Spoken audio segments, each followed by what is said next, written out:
Huh? You need more space in your PS5 for games. You want to upgrade the hard drive? Well, here's how you do it. Make sure to save this tutorial for when you need it. All right, now here's what you need. You're going to want to get yourself one of these guys. This is an M.2 NVMe PCIe 4 SSD. You also need to get a heatsink for it. Now you can buy the two separately if you want, but you can also buy them together. So this one here that I have is by Samsung. And as you can see, the heatsink is already put onto the SSD. And the other thing you need is obviously a PS5.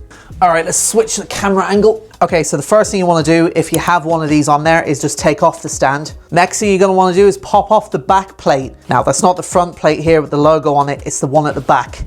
And to get this off, it's very straightforward.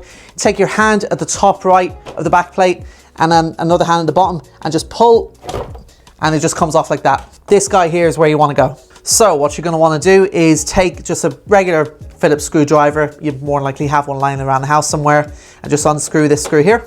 And then this lets you remove the plate that sits over the SSD slot. Just take it out like that. Now, as you can see, this is a completely empty slot because you're not swapping out the SSD that's in there already. You're actually adding more storage to it. Now, the next thing you're going to want to do before you put in your SSD is this little screw here. Take this out and the little groove thingy for it here as well. Now, with this particular SSD, it only goes up to this hole here.